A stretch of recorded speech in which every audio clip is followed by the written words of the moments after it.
Jack noticed cracks in the load-bearing beams of the racetrack grandstand. As race cars zoomed past one after another, the screws on the safety barrier were actually coming loose. Suddenly, a flyer landed in Jack's hand. It was covered with photos of drivers who had died in accidents. Looking at the track riddled with safety hazards, Jack felt a dark premonition rising within him. Seeing how tense he was, his friend quickly handed him some whiskey to calm his nerves. Just then, a silver race car pulled into the pit. The crew immediately sprang into action. One mechanic accidentally left a screwdriver in the car's damaged section. As the silver car returned to the track, the screwdriver fell right into the middle of the lane. A race car hit the screwdriver dead on. The sharp tip punctured the tire, and the car quickly lost control and went airborne. A wheel broke free, hurtling toward the grandstand at high speed, randomly taking out a spectator. The crowd erupted in panic. The situation on the track was spiraling out of control. Everyone stampeded toward the exits. Those who reacted too slowly were hit by flying debris. As more people surged toward the exits, a crushing stampede began.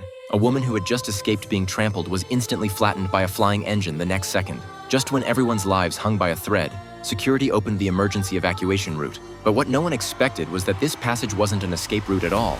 It was an express lane to hell. No one could escape this disaster, including Jack's girlfriend Anna, who was consumed by flames. Jack was blown away by the explosion's shockwave, impaled on a broken metal rod. Strangely, Jack's consciousness returned to 10 minutes earlier. He involuntarily squeezed his girlfriend's leg hard.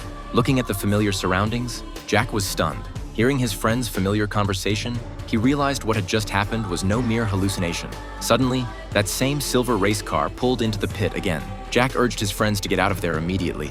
His words left them completely confused. With no time to waste, he grabbed his friends and tried to bolt, but accidentally bumped into a hot-tempered guy in a cap. The situation immediately spiraled out of control. As Jack fled in panic, he accidentally spilled another man's drink, a guy in a jacket who then joined the pursuit, ready to settle the score. At that moment, the silver race car returned to the track with the screwdriver still aboard.